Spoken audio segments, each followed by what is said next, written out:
it's your girl, your host, Jocelyn. Y como siempre, I'm so grateful you are here and so grateful you decided to press play on this episode that we are about to tune into with our very special guest, Shaman Nabeel Redwood. I have been following them on Instagram for quite some time now. Love, love, love, and appreciate their vulnerability and all the insights that they share.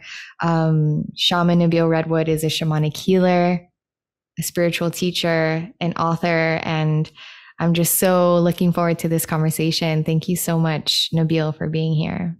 Thank you for having me. As always, we start these conversations with gratitude. So I'd love for you to share with us what it is that you are currently feeling grateful for. Right now, I'm really feeling grateful for family. My sister just visited in town this past weekend, and it had been over a year since I had seen her, just with, everything happening this last year, travel obviously being difficult these last several years. And so just getting to spend even just a quick weekend together really filled the cup. And so right now I'm just feeling very grateful for family and, just being able to see each other and spend time together. And yeah, that's I'm savoring the afterglow of that experience. Yeah, thank you for sharing that. And I'm grateful that you had that experience and that you and your family had that union this past weekend. So thank you for sharing. And, I also want to just start this conversation just by congratulating you on the publication of your book, which is called Inner Peace, Outer Power, a Shamanic Guide to Living Your Purpose. If I'm not mistaken, it came out and was birthed into the world last year. That's right. It came out last spring in April. And yeah, it was a few years in the making, and really happy to finally share it with the world and kind of share some of the teachings that I've been sharing with clients and through, my other work. But now it's good to kind of have it out there in one solid piece that people can sink their teeth into. Mm-hmm. Yeah. Well, publishing a book is a big feat and journey. So congratulations. And I do want to expand on your book in this conversation. It's after just looking into it more, it's definitely on my reading list now. And I want to share the description that you have here of your book as we, kind of as a starting point to dive into your book a bit more. The description says, finding one's purpose is the central challenge in life. We all have many dreams and desires, but how do we know which one is our true purpose? And it often seems that no matter what path we choose, reality has a tendency to confound our expectations so that we are constantly having to reassess and rediscover meaning within the unpredictable stories of our lives. Nabeel Redwood has experienced this himself. Stuck fast in the pursuit of success as an artist, he found himself caught in a tangle of alienation and depression. What he found next, however, changed his life and set him firmly on a new path, one of meaning and joy. He found shamanism. Now, after serving thousands of clients as a shamanic healer and teacher, Redwood reveals the keys to uncovering this affirming and powerful way of being for yourself. Offering an array of exercises and practices, Inner Peace, Outer Power will help you unlock the secrets to living the life of a happy warrior, able to meet life's ups and downs with equanimity and pursue your goals and dreams with focus and zeal.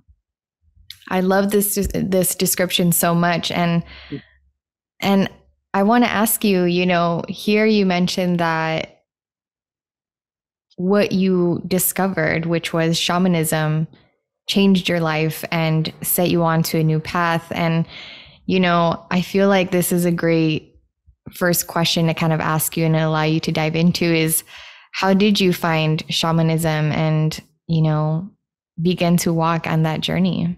Well, as mentioned in the description that you just read, I was in a really difficult place. Found myself in a deep depression, and I'd always struggled with depression, but had not really dealt with it or fa- uh, faced it head on.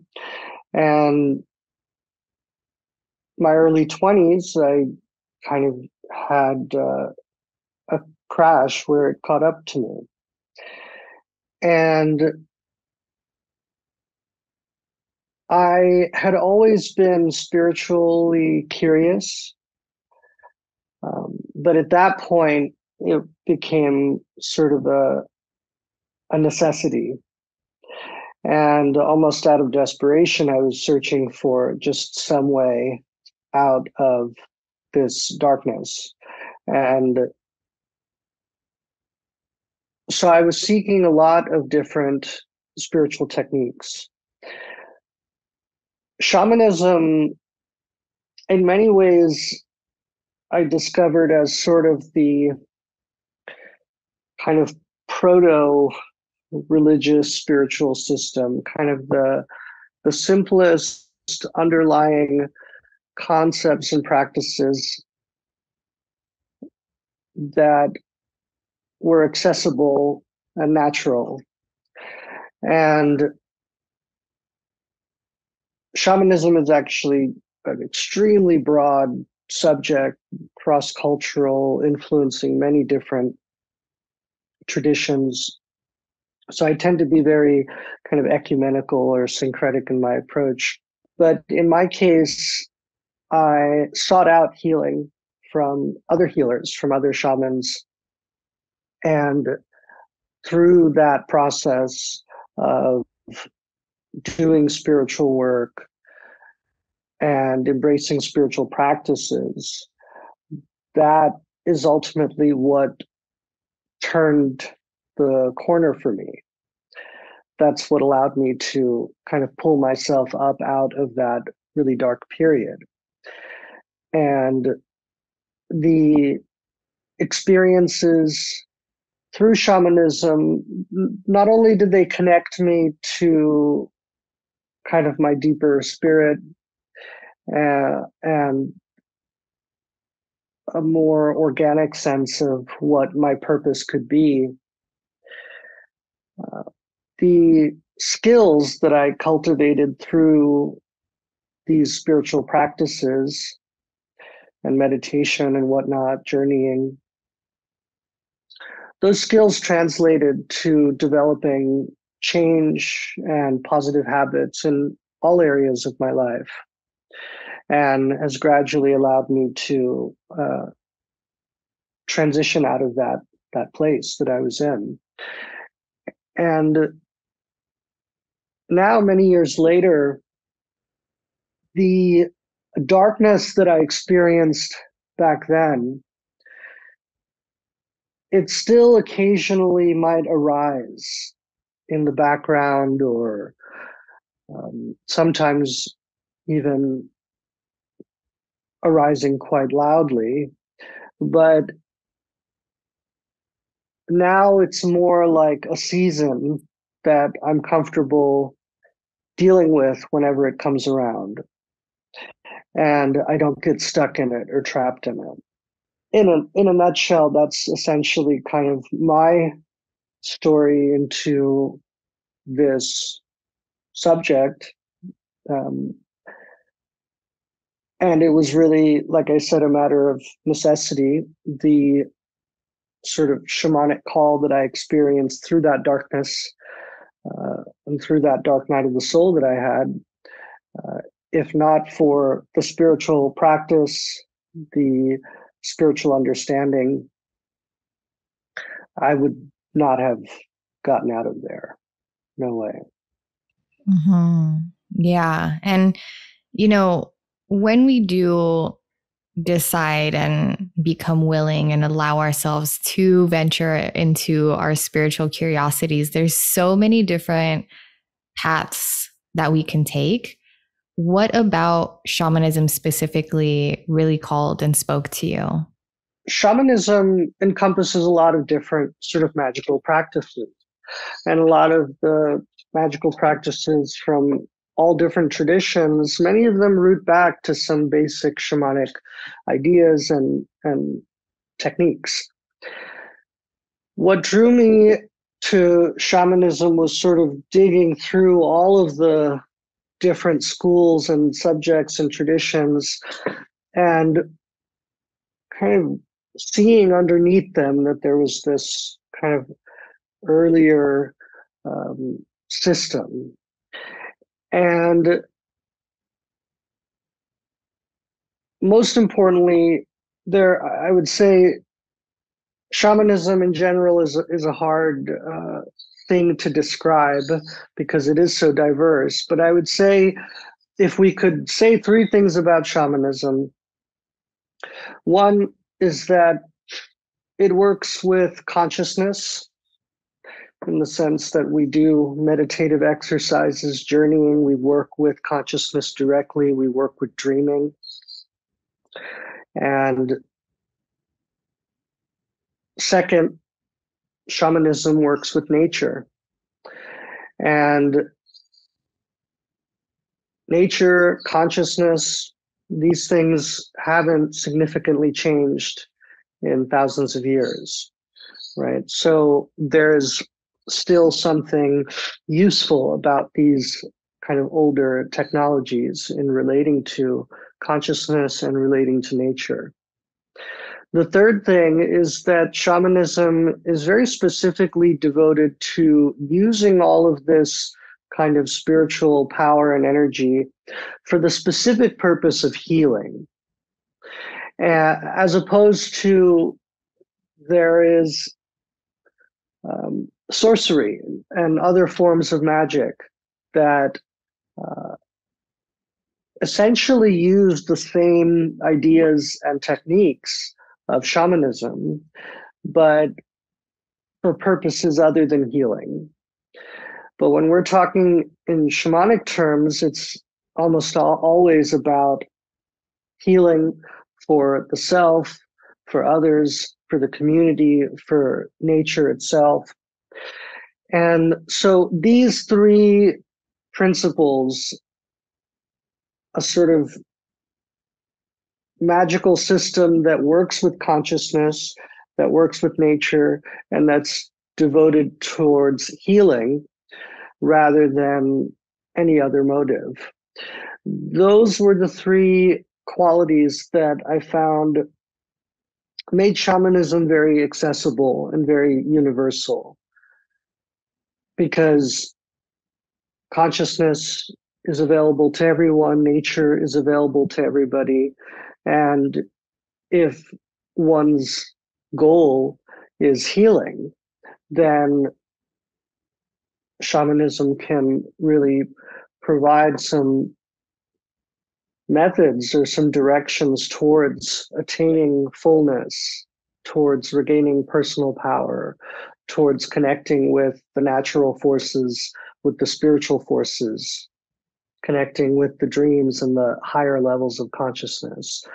And so the fact that we then see so many instances of shamanic cultures and practices developing in different times, different places, we can see that there seems to be some underlying phenomena there that people keep rediscovering and that people have passed down through the ages. So ultimately, that was what drew me in,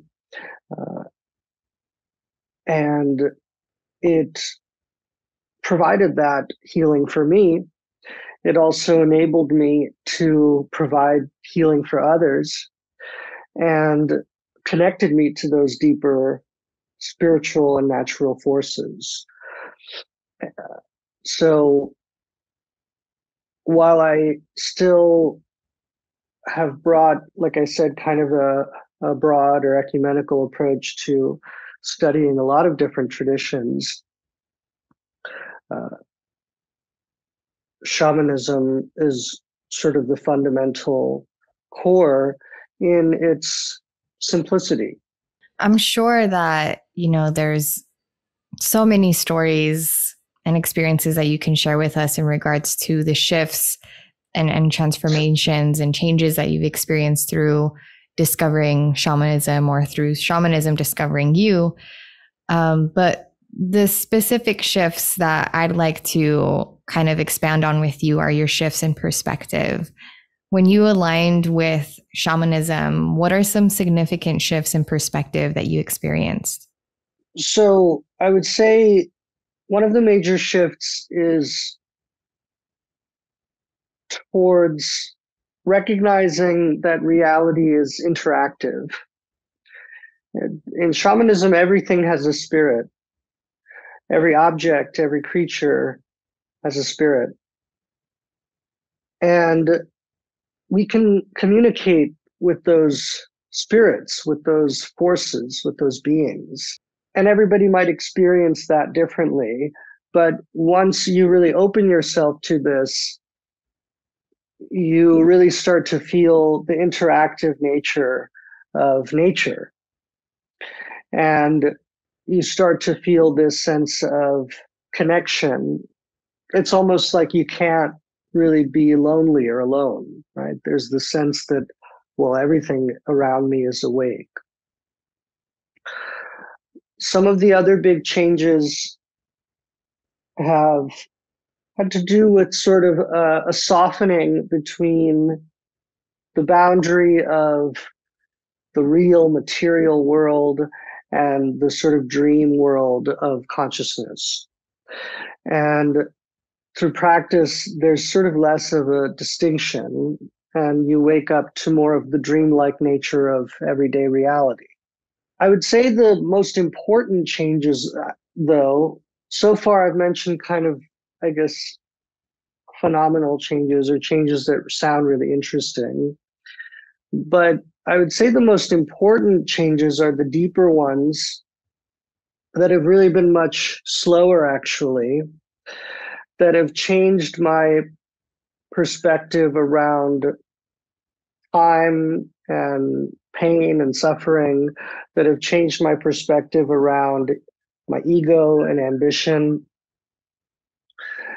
where in shamanism, there's this idea of walking a path with heart. And walking a path with heart means that you always walk in a way, or you walk a path that is in alignment with your heart, with your spirit, that you don't betray that, and that you walk a path with heart, not to get to any particular destination, because all paths lead to the same destination, which is nowhere at all. And since we're not getting anywhere, since there's no destination, a happy warrior, a man of knowledge, a person of knowledge, we would be solely focused on this now moment of the path. And does walking whatever path we're on in this exact moment, does it have heart? And the flip side of this is that the moment a path loses heart, we should abandon it and adopt a different path. And this idea takes a while to really simmer and bake on this deeper level to even make any kind of useful sense. Where it's brought me is towards a deeper acceptance of the cyclical nature of life's up and downs. And so much of my ego and everyone's ego is so invested in this cyclical up and down, things feeling good, things feeling bad, good things happening, bad things happening, and so emotionally caught up and invested in that drama. Whereas when we walk a path of heart, we realize there's really, since there's no destination, since we're just going in circles, there's really just the now. And we don't have to carry the weight of the past or even the future. We just have to walk the path the moment that we're on it. And accepting kind of the circular nature of life, accepting that all paths lead nowhere in the end. At first, it might be scary, but when you really embrace that, it's so liberating. There's a deep acceptance of, this is just the changing of the seasons. And some seasons are warm and beautiful, others are cold and dark. And we don't necessarily stop to fight the season, right? We just accept that, these seasons happen, and we do our best to deal with them, and we forge on. And so that has really given me a deeper shift in perspective towards the ups and downs in my life. And it's also freed me a bit from my ego's obsession with the future and what's going to happen and who I'll be, and ambition and success and love and all of that. There's so much internal ego drama around all of those things that are ultimately completely outside of my control. And so embracing walking a path with heart, I find fullness and fulfillment, purpose in each moment. I'm no longer looking for it in some future situation. And that liberates and frees me to actually act joyfully in this moment. And the irony is that whatever growth and success comes, it's most likely going to come from my just acting joyfully in the present. So I would say the shift towards this mindset of letting go of the past and future, accepting the circular nature of life and time, and the circular nature of suffering, surrendering to it to some degree, and then embracing what's there to embrace with intention, with power, and utilizing that power in each moment just for the sake of that moment, right? And not necessarily as part of some grand plan that I would be emotionally invested in. So I would say this deeper shift has really been over about 5-10 years. The other shifts in terms of feeling like a dreamlike nature of reality, feeling a deeper connection with the spiritual forces, a deeper connection with dreams, and a deeper or more consistent experience of synchronicity, conversations with reality. Those actually came much earlier in the process. Those kind of were, I won't say easy, but they were, relatively accessible when I first started practicing and exploring these inner levels of consciousness. The changes to consciousness happen relatively over the first several years. But this deeper shift in acceptance towards walking a path with heart, that's been a much slower process. And only recently have I really started to look up and notice that, hey, something has changed fundamentally.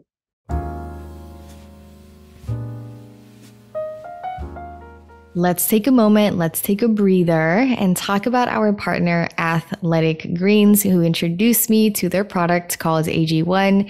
And this product has been a game changer for your girls. So it makes me excited to briefly tell you about this product because I feel like it may be a game changer for you too. So for the longest time, I had been wanting to take daily supplements and vitamins and minerals and probiotics and adaptogens and superfoods.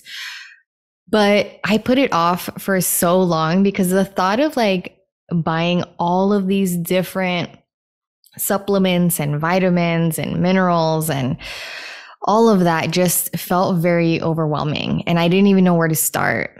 And so AG1 offered and offers literally all of that in just one scoop in a cup of water every single day. So I've been taking this for a few months now, every single day in the morning when I get home from the gym and before I eat breakfast. And in just one scoop of AG1, you are literally absorbing 75 high quality vitamins, minerals, whole food source ingredients, probiotics, and adaptogens to help you start your day right.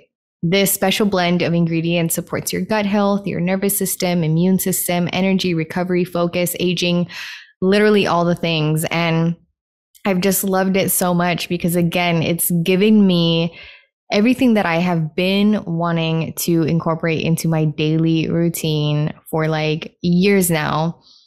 And now I get it all in just one scoop in a cup of water every single day. That's it. And I love that it's lifestyle friendly. So whether you eat keto, paleo, vegan, dairy free, or gluten free, it's friendly for your lifestyle of choice. And it also contains less than 1 gram of sugar, no GMOs, no nasty chemicals or artificial anything.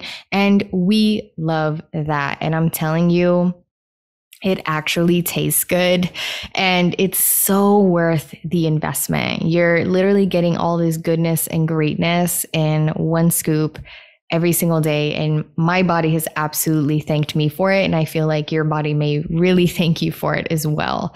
And right now it's time to reclaim your health and arm your immune system with convenient daily nutrition. It's just one scoop in a cup of water every day. That's it. No need for a million different pills and supplements to look out for your health.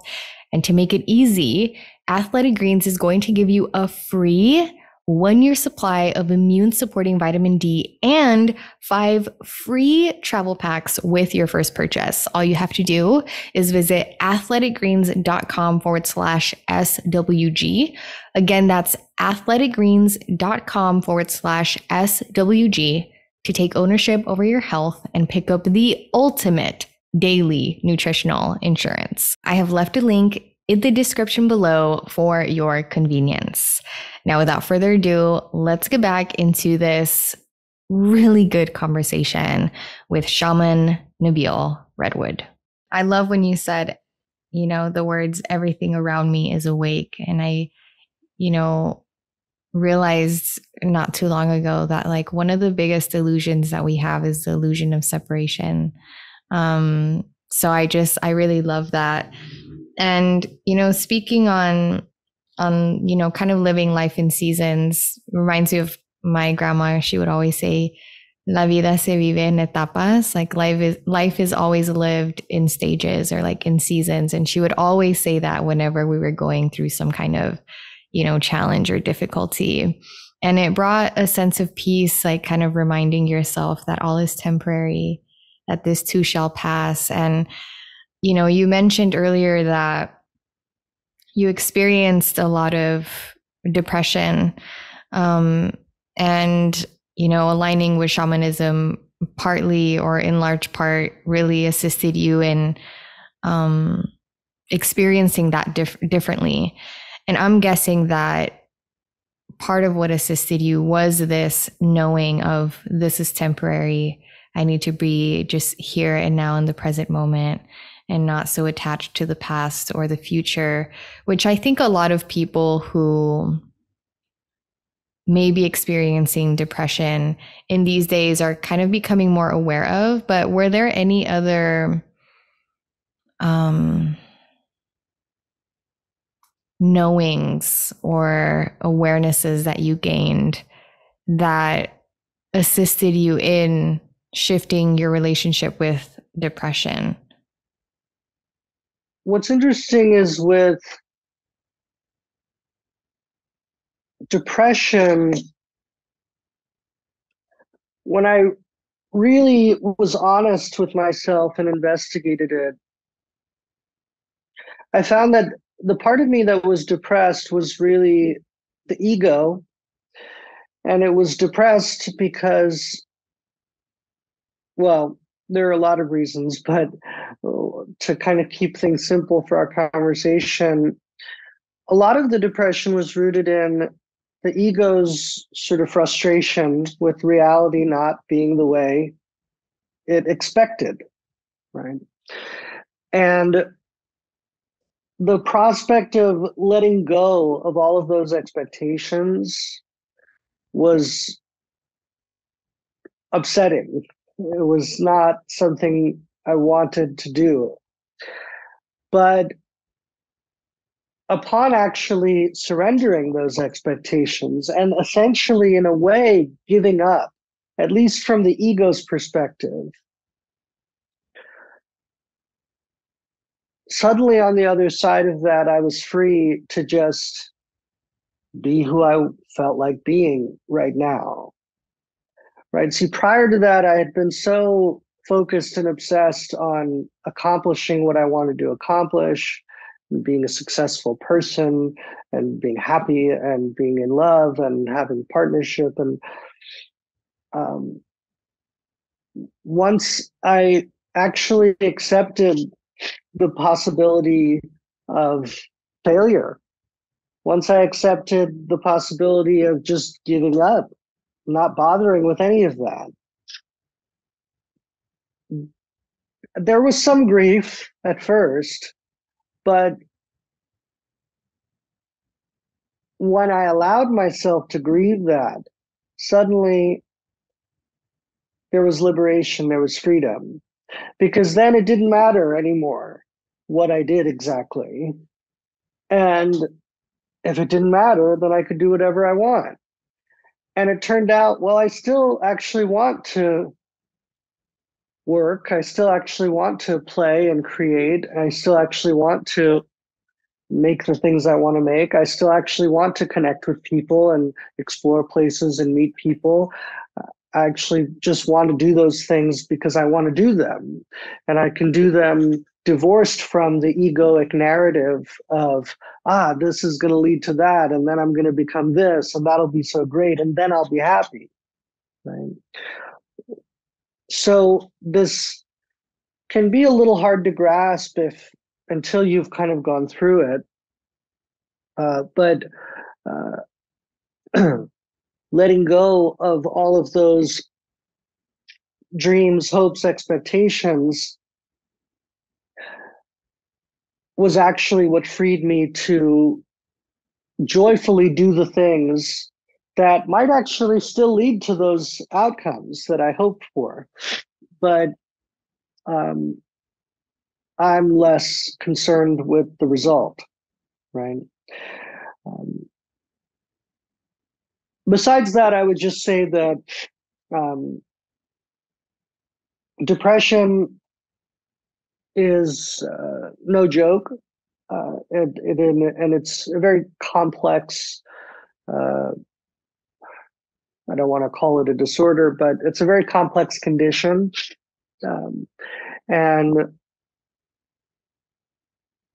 so everybody kind of needs to find their own path through it, and I certainly wouldn't want to promote shamanism or anything else as kind of a one size fits all.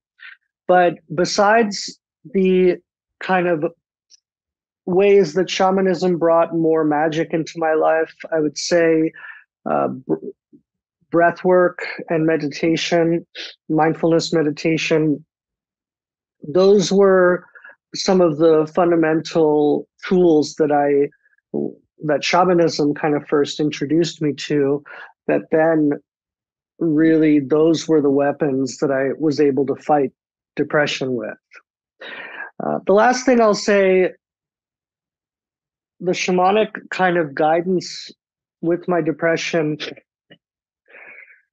so ultimately through my kind of shamanic practice and my journeying, I was really called to befriend my depression, to recruit my depression as an ally. And for me, what that really meant was accepting that this was just someone that I had to live with, that I didn't particularly enjoy living with, but maybe they were like family. And I couldn't really get rid of them, right? And it took time, but shifting to that perspective, it really softened the intensity of the depression, because so much of the weight of depression is this feeling of meaninglessness and purposelessness, that it's all meaningless, right? And but when we're stuck on this question of, well, what's the point of it all? Do you see how that's a very kind of future oriented question? It's sort of looking for some future result where we can then say, this was the point of it all, right? Um, and it's really looking everywhere except right here. And so a big part of the struggle with depression, with any sort of chronic mental condition, anxiety, addiction, it's the weight and the heaviness of the future. So in the deepest bouts of depression, depression is really clever at making us feel a sense of, this is it. This is forever. That I am forever going to be waking up with this terrible feeling, or I'm forever going to be anxious and freaking out, or I'm forever going to keep drinking or keep smoking or keep doing this drug that's killing me. And this is going to go forever. Or I've quit and I've held back, but I forever have to fight this battle to keep all these demons at bay. But once you realize the paths aren't going anywhere, trains just going in circles, there's no destination. There's just the part of the ride that you're on. And you just have to enjoy or endure this moment. And so I would say that through that process, like I said, the depression has almost become a friend or an ally. And what I mean by that is not that I necessarily invite or welcome it in and wallow in it, but when it arises, first of all, I'm much more aware of when it's arising. I'm aware of it coming up from far away. Well, I know it's there way before I'm sort of drowning in it now. And almost always when it arises, I can understand where it's coming from, and I can listen to it and I can work with it, right? And sometimes that means pushing through, other times that means surrendering and resting, but it always arises for an important reason. And it makes itself known that it's, hey, some part of my spirit's not happy with something. But ultimately, I would say the practices themselves, the actual self-inquiry, meditation, the journeying, the dream exploration, the breathing exercises, working with energy, I would almost credit a lot of that as being more effective, at least for me personally, in treating the depression than any kind of idea about depression and healing, or right. So all of these teachings that I'm sharing, they're almost secondary to, you don't even need to agree or understand or believe any of what I'm talking about.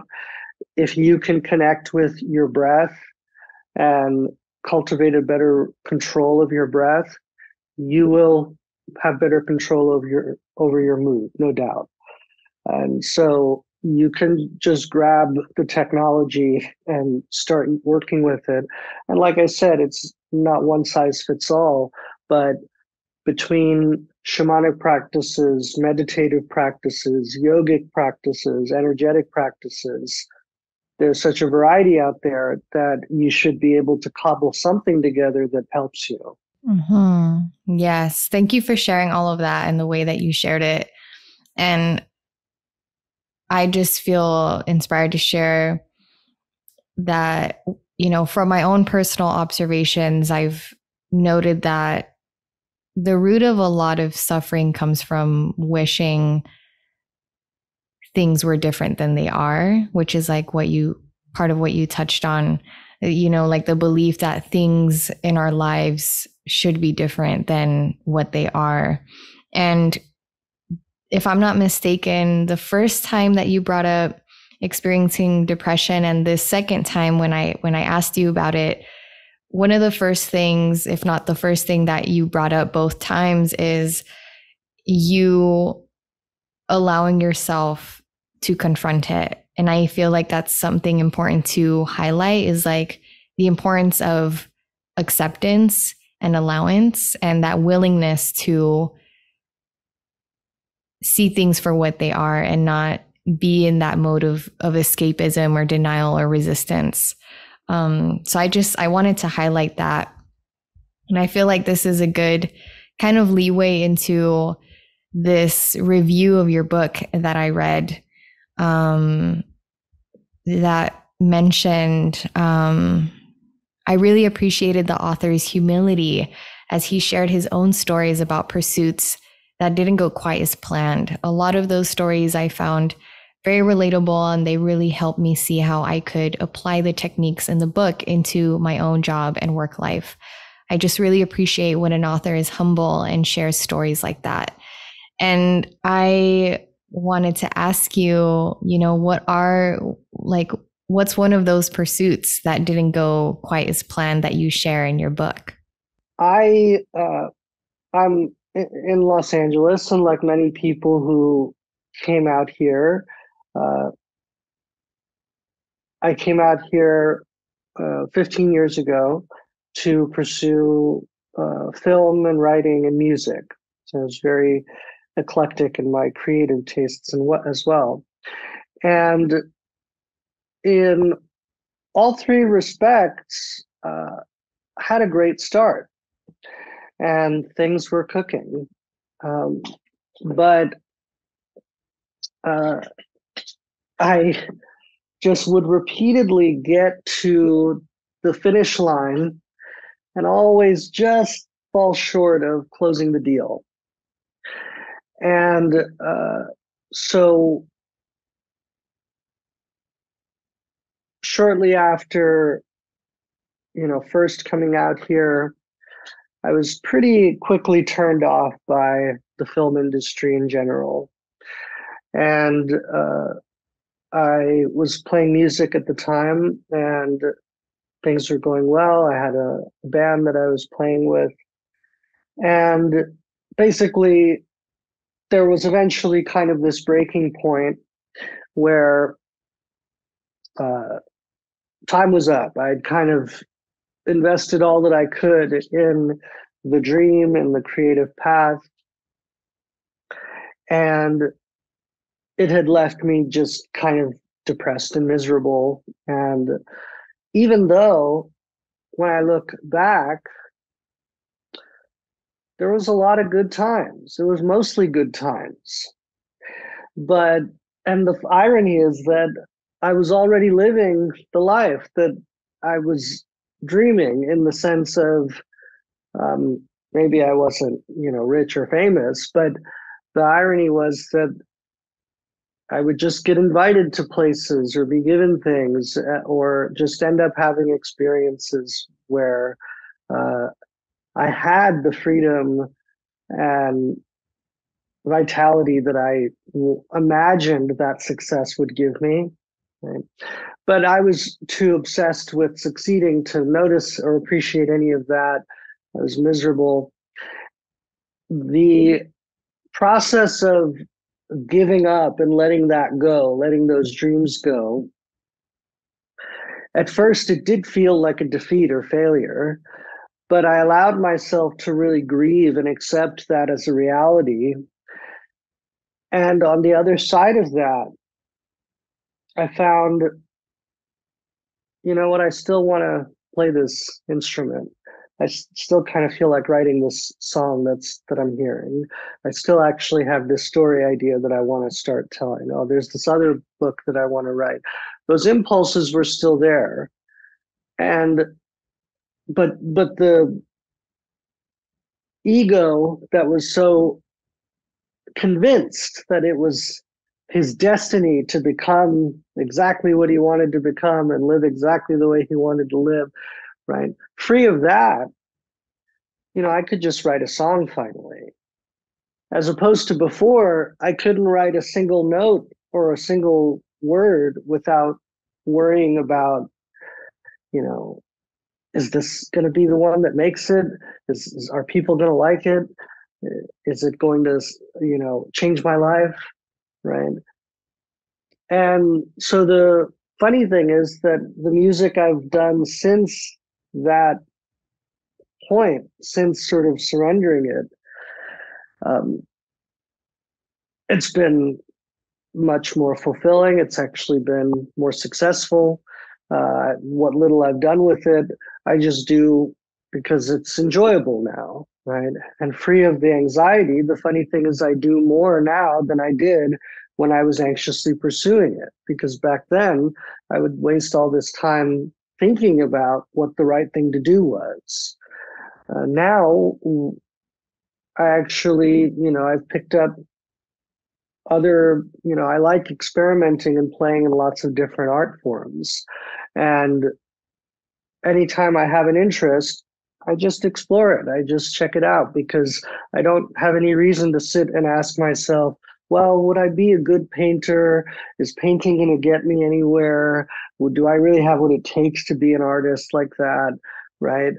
Instead, it's just a simple question of, do I feel like painting? Yeah, that is what that feeling is. Huh, interesting. Well, I guess I have to go paint now today, right? And today for me, that would be walking the path with heart. And if just as easily tomorrow, the painting isn't it, great. I'll leave all the stuff and go do something else. But almost invariably, I find that I always circle back, right? I might plant a little seed here and then forget about it. But then eventually the curiosity leads me back to say, oh, wait, yeah, there are a bunch of paints over here and canvases that I got. And the urge kind of comes back. And so just trusting that my curiosity will lead me through that. And I don't really have to worry about getting anywhere with it. Right. So those are some of the kind of things that I pursued prior. And I would say since I stopped pursuing them, only then did I really start growing as an artist. Only then did I really start creating art that actually meant something to me and resonated. And that music has actually gone on to have more of an impact with other people than anything that I was aggressively promoting and pursuing. So I want to make it clear, when I say things like give up and forget the dream, um, that I'm only saying that to your ego. But underneath your ego, there's a part of you that just wants to play and just wants to explore. And I want you to free that part of you to do that, right? And to do that without the pressure of this voice of, oh, well, it didn't work last time. And what if it doesn't work next time? And, if you're going to do this, then you really have to be the best at it and all these expectations, right? As opposed to do it because you're called to do it right now. Follow and honor that call all the time. And if you do, it'll always be clear. And so, yeah, I would say that's my experience. But to make it clear, it's giving up is a powerful way to actually more fully embrace who and what you really are. Yeah. And I think, when we hear of giving up, we're so quick to just perceive that as like just giving up completely. But it's more so like, what exactly do I need to give up here to more fully embrace? And I've Yeah. heard so many stories similar to this of like, the moment that I let go of my expectations and stop pressuring myself and forcing things to happen, like I ended up being more successful or this ended up being more enjoyable. And that honestly makes so much sense to me because when we do have these expectations and pressures and forces, like they're restrictions, like we're creating these blockages and limitations. And so when we release all of that, we allow ourselves to be in this flow state, which just ends up resulting in so much more inspiring arts and creations, and that's felt. So that makes so much sense to me, and I love that you shared that. um Also in the reviews, I was very intrigued by a couple people mentioning that your chapter titled "The Way of the Gardener" was very life-changing for them. So, without spilling all the details, tell us a little bit about what that chapter is about. So the Way of the Gardener is specifically directed at artists and or entrepreneurs, people who are growing things. And it's in contrast to The Way of the Hunter, which is another chapter in the book. And to just compare them briefly, The Way of the Hunter is more what it sounds like. It's meant for those sort of zero-sum contests in life, right? Where you're hunting a very specific goal. You need to adopt the mindset of a hunter in order to do that effectively and not burn out and not end up in self-pity. But when it comes to creating things like art, even businesses, buildings, really anything that is more, that's not zero sum, right? Things that we're growing and creating, that we want to approach as the gardener. And so, what is the way of the gardener? Well, a gardener starts off with seeds, and they plant all of their seeds. A gardener does not sit and judge their seeds. They just plant the seeds and see what grows. Most of us, when we're trying to be creative or we're trying to grow things, we waste a lot of time in the idea phase of we sit there and we judge our ideas. These ideas are just seeds, though, and there's nothing worth judging.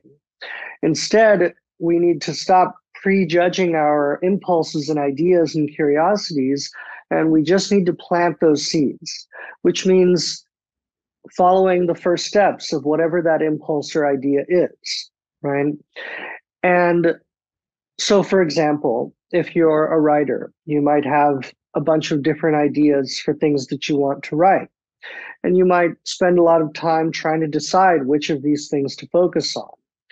The way of the gardener would be to start writing all of them, to basically start jotting notes and unpacking all of the creative ideas, right? If you're making businesses, to make a bunch of have your list of several business ideas and to start planting all of those seeds to unpack each of those business ideas. Now, then the gardener goes around the garden and waters all of the plants in their cycle, right? So likewise, once you've arranged all of your creative projects around yourself, you then cycle through watering each of those plants. And watering your ideas is as simple as just giving them some attention, right? So if yesterday you had a list of story ideas, today you're just going to go through that list and give each of those your attention. But through this process, you follow your curiosity. Just the way if you were watering a garden, you wouldn't just blindly water all of them the equal amount every day, right? You would respond to the needs of each plant and you would water a little more here, a little less there, right? So likewise, as you're moving through the cycle of your creative projects, the garden of your creative projects, you follow your curiosity. And some moments your curiosity will be really concerned with this plant, and other times, even in the same session, it'll shift over to something else. And you just follow it, bopping around your garden, watering a little bit here, a little bit there, a little bit there. And now, in this manner, gradually, the garden grows, right? Eventually, one of the plants will sprout ahead of the other ones. And then you know, this is the one to focus on for now. So, for example, maybe you started with those 3 business ideas, but then you hit a point with idea number 2 that just set off some fireworks, and you suddenly had this amazing vision for the whole thing, and you stay up all night to bang it out, right? And that's showing you, okay, this is where to focus. Now, this is what you were trying to prejudge at the beginning when we just had some seeds, but we couldn't possibly have known then which seed was going to catch fire the fastest, right? But now through this process, the seeds are showing us what's working and what's not. Finally, at the end of the season, we look up and we see the garden is full of fruit. We have several finished business plans. We have several finished novels or several finished paintings, right? They've gradually accumulated. You might be working on more than one at a time, which means it might take longer. It might take a bit longer to see the results. But the benefit of this approach is that when results start to come in, they all start to come in, right? You don't just finish one book, but you end up finishing several. Now, at this point, the gardener takes their fruit they've grown, they take it to the market, they sell it, they turn it into wealth, right? Now, most people think that this is why the gardener does it, and that the wealth at the end that the gardener gets at the market, they think that that's the gardener's reward. And if we operate that way, that's that ego drive that's saying, okay, once we sell the fruit at the market, then this is all worth it, right?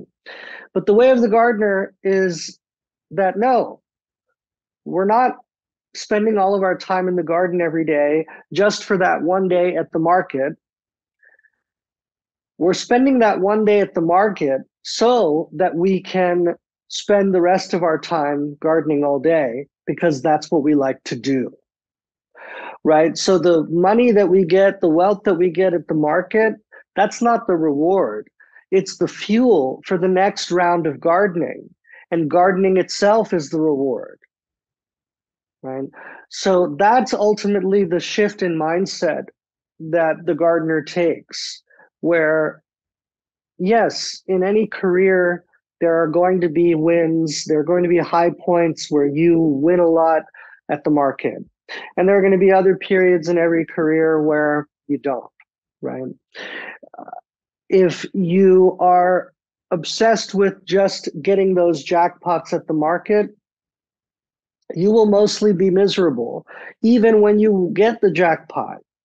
That's the funny thing. Through my work, I've met a lot of people who are living the dream, absolutely the top of the success, award-winning, rich, wealthy, famous people.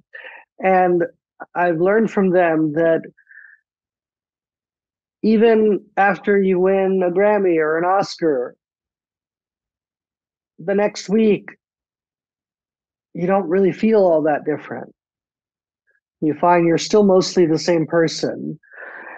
And even worse, you really thought that winning that Grammy was going to fill that hole. And a week later, after the parties are over, the hole's still kind of there because all this time you neglected dealing with it because you were so focused on getting that reward. Right? So the way of the gardener is a way to remember to actually enjoy the process of what you do. The creative activity that you do, that should be its own reward. Because if it is its own reward, it then becomes its own fuel source. And that's how people do great things, right? When you tap into an infinite fuel source like that, then you can go all night, you can go years and years creating and producing and growing abundance in your garden, right? But without that, if you're just trying to force it through willpower, nobody's going to want to eat the fruit from your garden, right? So there's a bit more to it than that, but in a nutshell, that's the way of the gardener, and that's the way for us to approach the things in life that we want to grow. I love that so much. Thank you for expanding on that. And I love how this conversation has this like root of really just enjoying and embracing the journey and not being so focused and attached to the destination. There's, and also for those of you listening to this, if that explanation of this chapter in his book didn't convince you to go and buy and read the book, then I don't know, because I'm looking forward to reading that chapter. So there's many books on, finding and living your purpose. What makes, because your book is like a shamanic guide to living your purpose. What makes the shamanic approach different compared to all the other books, revolving finding your purpose and living your purpose? So most of the other books sort of assume the premise that you have a purpose, that you have some grand purpose that's destined to be fulfilled. And if only you just worked hard enough and had the right ingredients, then you could become whatever you wanted, right? My book suggests a different way of looking at it. And the shamanic aspect of this really goes back to what we were talking about as far as walking a path with heart. But also, one of the main themes in the book is this idea of being a happy warrior. And in shamanism, we are cultivating this attitude of being a warrior. And in this case, we're not warriors in the sense of fighting people with violence, but rather in the sense of the way we master ourselves. And being a happy warrior is really the ideal path in terms of living in a way that is joyful, present, engaged, activated, but not overwhelmed and burnt out and sort of dried up by all of the ups and downs, right? And the core teaching of the book is there's a relationship between inner peace and purpose. And to break that down, when we're talking about inner peace, all we're saying is that inner peace is just a state where you are physically, emotionally, and mentally relaxed, where you're at rest, you're neutral. It's not necessarily a state of feeling positive or happy, right? When I say inner peace, I literally mean this state of being physically, emotionally, and mentally relaxed. So physically, you're not over agitated, but you're also not completely, lethargic. Emotionally, you're not agitated and anxious, but you're also not completely depressed and moody. Mentally, you're not agitated and mentally restless, mind wandering, and likely you're also not drowsy, dull. You're neutral. You're right in this middle zone, right? That anytime we're neutral like that, that's inner peace. And we need to practice recognizing those moments because we actually experience these moments of inner peace all the time. I'm not talking about some high magical state that you can only achieve by meditating in a cave for years. No, you experience this every night before you fall asleep. It's just that as soon as you experience it, you probably fall asleep. You probably experience it just for a brief moment when you wake up. In the moment between you waking up and you having a thought about waking up, there's that little space, and that's inner peace. The moment the hot water in the shower hits you, or you get your first sip of coffee, or maybe you get lost in a sunset, right? These moments where you just pause, right? Now, the key is that when we're in that kind of a peace, relaxed state, we automatically become present. And what that means is that we're fully engaged with the present moment. Why? Because the heart mind is relaxed, which means we're not distracted by the past or the future, right? We're just experiencing what is, experiencing it neutrally. And when we are present in any given moment, we find that we spontaneously have the power to know, say, and do whatever needs to be known, said, and done in that moment. And if anything, that one sentence I just said is probably the core radical teaching at the heart of this book, which is that the power that you seek, yeah, you can practice, being more assertive or doing a lot of the typical self-help things. Nothing wrong with that. But my book presents this alternative method of just exclusively training your body, heart, mind to relax, to be at rest, to be neutral, because the more you cultivate that state of inner peace, the more consistently you will be present in all of the situations in your life. And when you're present, you spontaneously have the power to know, say, and do what that moment requires.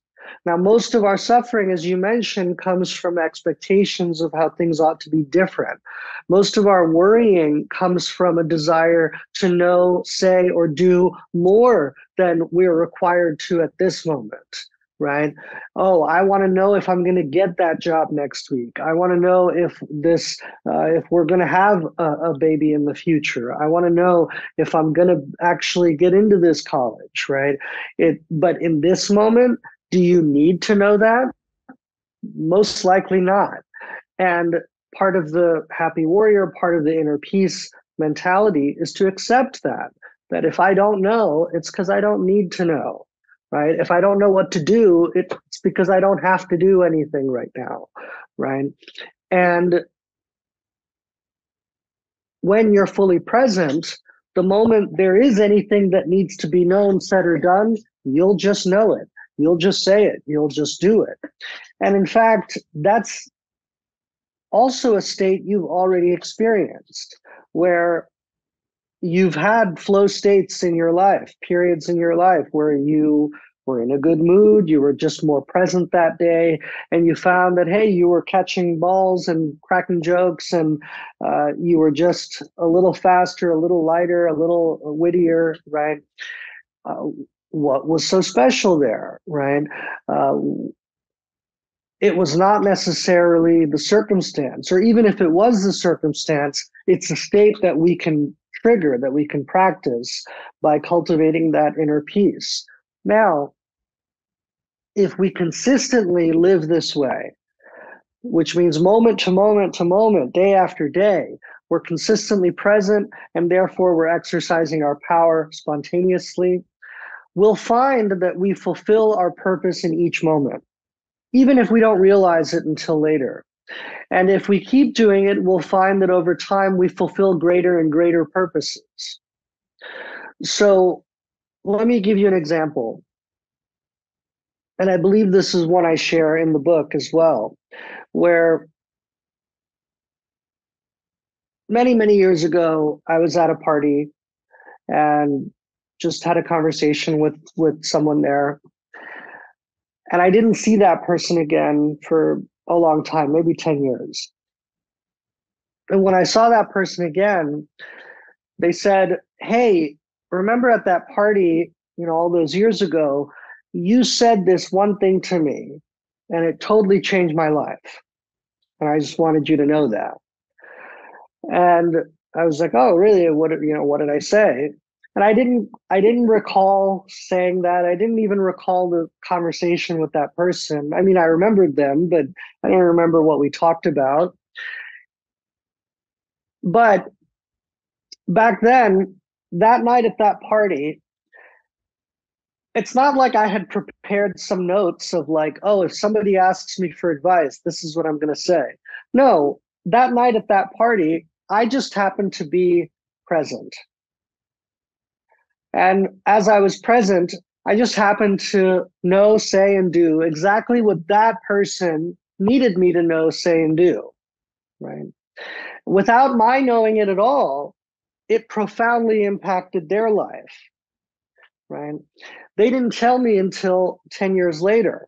Now, the funny thing is, at that time in my life, when I said this, I wasn't yet doing this spiritual work. I was myself probably in a low place, but I was just having a good night. Um, but that person, that friend came back and told me at a point where I was doing this spiritual work. And I once again was starting to have my occasional sort of crisis of purpose and what do I do? And that's when this person told me, like, hey, all those years ago, you said this thing to me and it really made a difference. That moment made me realize that, even when I was lost and miserable and depressed and unhappy, I was still serving my purpose even then without knowing it. And just in the moments where I happened to be present in spite of being depressed, right? When I just was present in those moments, I just said and did what came naturally.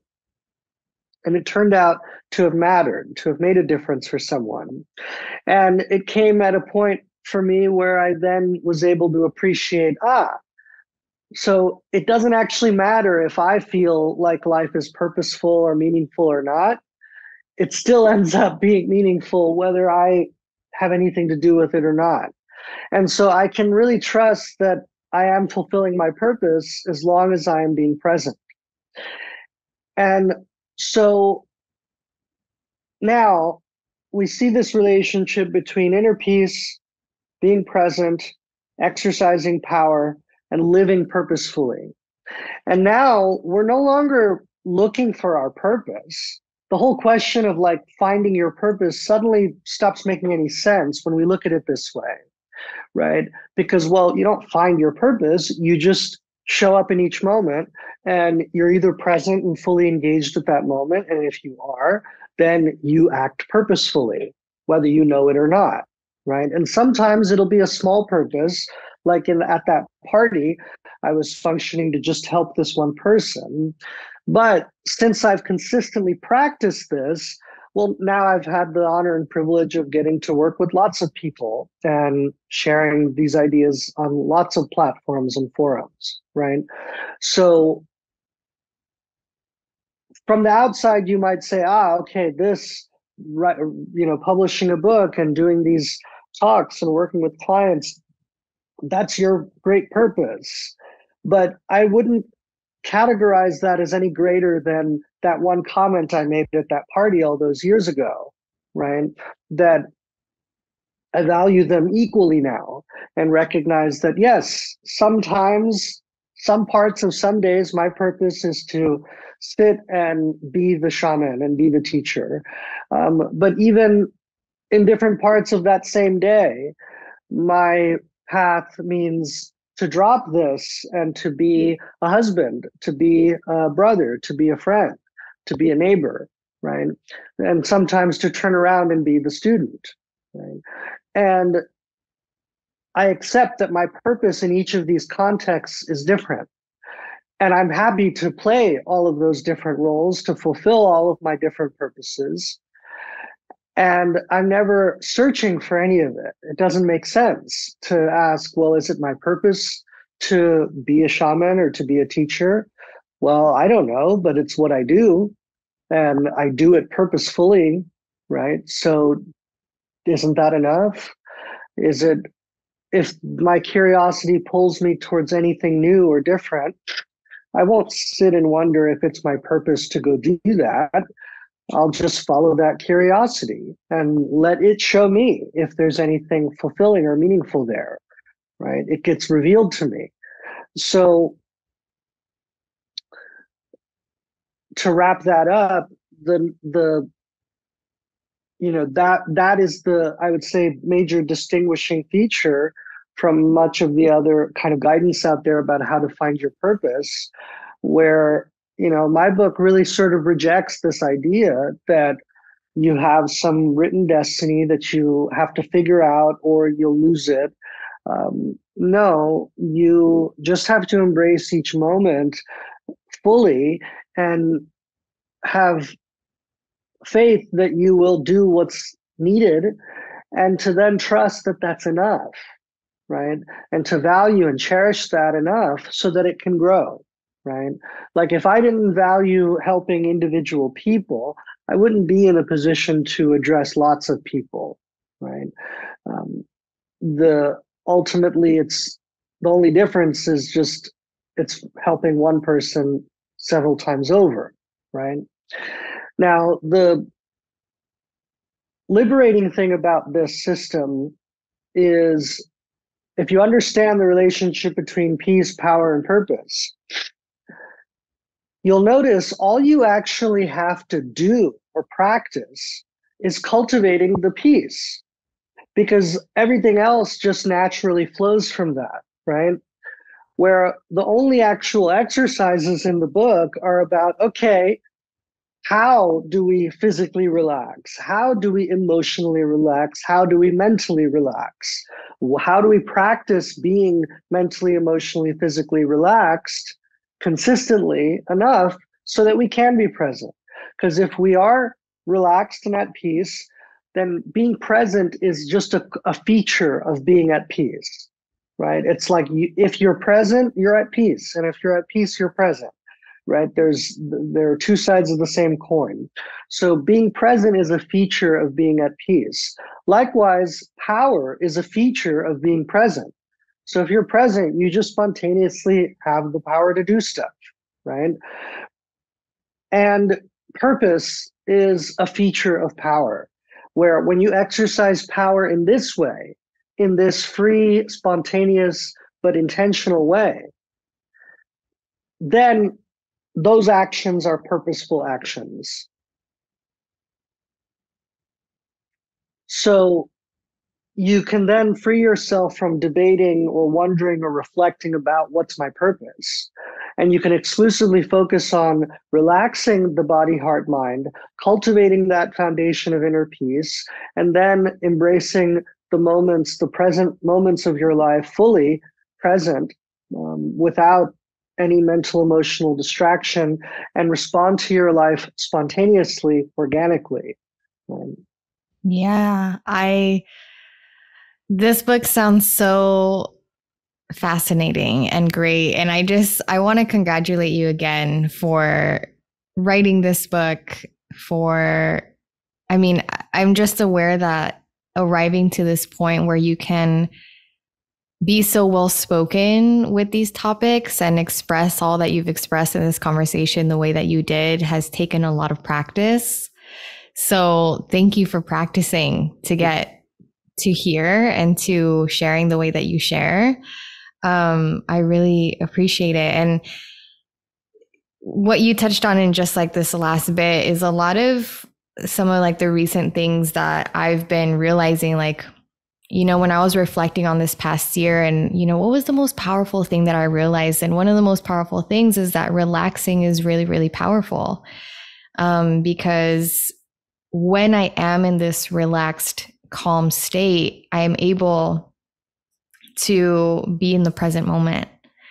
And when I'm in the present moment, that's when I'm in my power. And so to me, relaxing now isn't just simply relaxing. Relaxing and being calm is being in my power. So I really resonated with everything that you shared.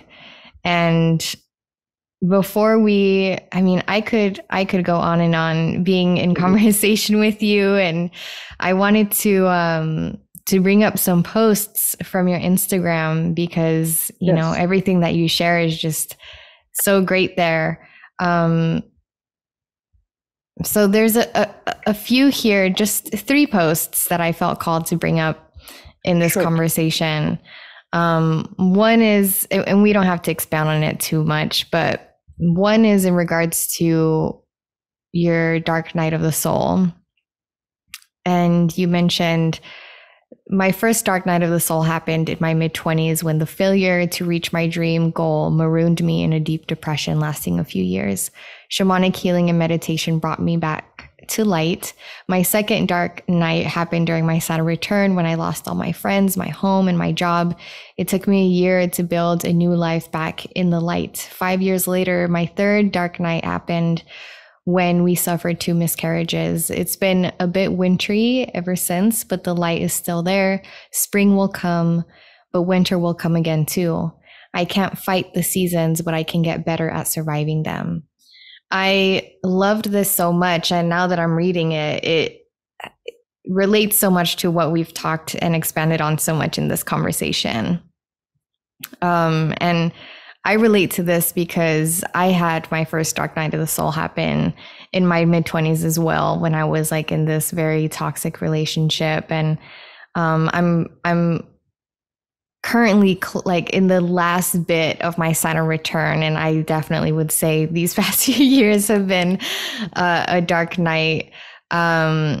But this last bit that you mentioned, I can't fight the seasons, but I can get better at surviving them, reminds me of when I was having a conversation with a friend, and I was talking to her about this recent dark night of the soul, these recent years. And I was telling her, I just hope that,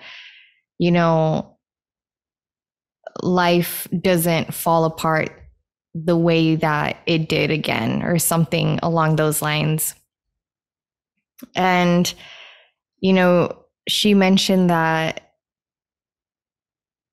it's going to happen again, like these seasons of life seemingly falling apart are going to happen again, but it's less about, desiring for them to not happen again, and more about desiring to respond to them differently. And so I loved what you shared there. The other post is also something you touched on in regards to life being cyclical, which I think is a really important realization for us to have. Life moves in circles, not straight upward lines. Every year is not better than the last. Just like the past, the future promises highs and lows, not infinite progress. Accept that life is a cycle of suffering and joy, ease and hardship, pain and pleasure, hope and despair. Then you can embrace the peaks and valleys as seasonal phenomena to enjoy or endure. Abandoning the myth of infinite progress frees you from the unrealistic expectation that you must always be achieving or you're failing. Expect both successes and defeats, and you'll be prepared for whatever the future brings. Now that I'm reading these posts that I picked out, I'm realizing that this is actually kind of just closing out and summarizing the conversation that we just had. Absolutely. This third post, I felt called to bring up because I feel like this is actually a theme that a lot of people are currently working with, in regards to essentially unconditional joy. They said I'd be happy when I finished school, but I felt the same. They said I'd be happy when I found a lucrative job, but I felt the same. They said I'd be happy when I found love, but I felt the same. Now I realize that I could have been happy the whole time. There was never anything to wait for. And that's just, it's so true. We spend so much of our lives like focused on the destination, like once I have this, then I'll have this. And then we attain that thing. And then it's like, we have another thing to get to, like another destination. Mm-hmm. It's like we're never experiencing fulfillment. And I don't think that that's how life should be experienced. I feel like life should feel fulfilling. regardless of the season. And I do feel like a lot of people are feeling called to practice unconditional joy, like realizing that we don't joy doesn't really necessarily need any particular condition to be experienced. Right. And lastly, we're trained to idolize celebrities and CEOs, but they're even more. This one, I loved what you shared here. We're trained to idolize celebrities and CEOs, but they're even more miserable and dysfunctional than we are. Drunk with power and twisted with narcissism, they promote selfishness and self-absorption. There is nothing admirable about being a billionaire. Imagine having enough money to positively change the world and help people, but still be spending all your time trying to make even more money. That's pathological. The people worthy of admiration are those who are kind, support their communities, and are content with simplicity. The tired parents, the overworked teachers, the faithful friends, they're the ones worth admiring. Emulate the heroes in your everyday life, not the idols you see on the screen. And I wanted to share this just to encourage everyone listening to just reflect on this and celebrate the people around them who are these like everyday heroes. And a lot of the times we are those heroes as well, But yeah, I mean, perspective really is everything. And I really enjoy, again, just the perspectives that you share. So I've really been looking forward to this conversation. So I thank you so much for your time. And before we get into the final five, I just want to hold space for you in the case that there's anything you feel called to share. But if not, no worries. No, I just thank you for having me. I appreciate it. This is something that I can talk about all day. So it's a pleasure to be able to sit down and just do a deep dive with you. So I appreciate it. And I hope that everybody listening finds something of benefit from our conversation. Yes, I hope the same. So the final five are just five fill in the blanks. It could just be one word or more than one word, whatever first comes to you. Okay. I am grateful to be. Here. I am Grateful to be here. grateful. Yes, I am grateful to understand. Suffering. That's a good one. I am grateful to embody. Compassion. I am grateful to overcome. Hopelessness. And I am grateful to see. Beauty. I love that. And I really love this conversation. So thank you so much again, Shaman Nabeel Redwood. I really appreciate you, and all of you who want to explore more of his work. All of that is going to be linked in the description below. So thank you again so much. I appreciate you. Thank you. Many blessings.